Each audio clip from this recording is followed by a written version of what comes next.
पश्चिम बंगाल विधानसभा चुनाव के पहले चरण के प्रचार के अंतिम दिन बीजेपी ने अपनी पूरी ताकत झोंक दी है। उत्तर प्रदेश के मुख्यमंत्री योगी आदित्यनाथ ने ममता बनर्जी की जमकर आलोचना की और कहा कि टीएमसी के गुंडों की गिनती शुरू हो गई है।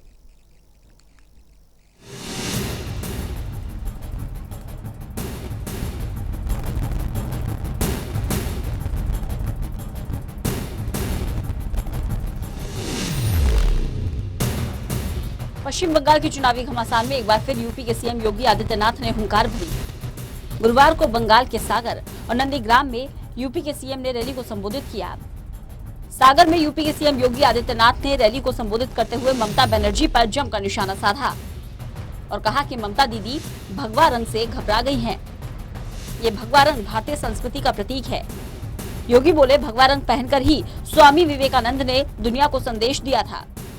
उन्होंने आगे कहा कि ममता दीदी जय श्री राम से भी चिढ़ती हैं। यूपी में भी एक ऐसी ही सरकार थी जिसकी जुबान जनता ने बंद कर दी। राम भारत की श्वास श्वास में बसे हैं। भारत के अंदर स्वयं नारायण के अवतार है भगवान राम।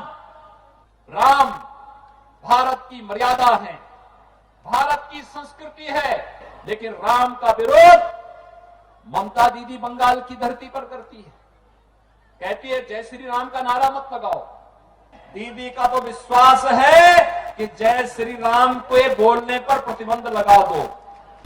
सीएम योगी आदित्यनाथ ने कहा कि बंगाल देश की सांस्कृतिक अध्यात्म की धरती है, जिसने हमेशा देश को दिशा दिखाई है। इसी धरती से स्वामी विवेकानंद ने संदेश दिया था कि गर्व से कहो हम हिंदू हैं। कभी चैतन्य महाप्रभु की भक्ति के माध्यम से भारत को मध्य युग से उभारने में योगदान देता है। रामकृष्ण परमहंस की साधना से पवित्र हुई धरती और स्वामी विवेकानंद को इसी धरती ने वैश्विक मंच पर पहुंचा करके इस बात का उद्घोष कराया था कि गर्व से कहो हम सब हिंदू हैं। इस स्वामी विवेकानंद का उद्घोष आज में पूरे भारत को एकता के सूत्र में जोड़ने का उद्घोष है। वहीं नंदीग्राम में भी सीएम योगी आदित्यनाथ ममता बनर्जी पर जमकर बरसे और सरकार की कार्यशैली पर सवाल खड़े किए। ममता बनर्जी पर हमला बोलते हुए सीएम योगी आदित्यनाथ ने कहा कि ममता दीदी की विकास और लोक कल्याण में कोई रुचि नहीं, वह भाई भतीजावाद में पड़ गई हैं। सीएम योगी ने कहा 35 दिन के बाद टीएमसी के गुंडों की उल्टी गिनती शुरू हो जाएगी।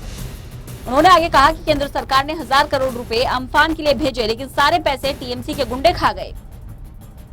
दो काम जरूर होंगे, बंगाल फिर से सोनार बंगाल बनेगा और टीएमसी के उन गुंडों को जो लोग आज अव्यवस्था और अराजकता के पर्याय बने हुए हैं, कानून अपने शिकंजे में लेकर के वैसे ही कार्रवाई करना प्रारंभ करेगा जैसे उत्तर प्रदेश के अंदर गुंडों के खिलाफ कार्रवाई हो रही है। आपको बता दें कि बंगाल में पहले चरण के लिए 27 मार्च को वोट डाले जाने हैं। यहां करीब 30 सीटों पर मतदान होना है। पहले चरण के लिए प्रचार थम चुका है। इसके साथ ही दूसरे दौर की वोटिंग के दौरान यहां की सबसे वीवीआईपी सीट नंदीग्राम है, जहां से ममता बनर्जी चुनावी मैदान में है और भारतीय जनता पार्टी ने सीएम ममता बनर्जी के सामने शुभेंदु अधिकारी को उतारा है। National desk, total news.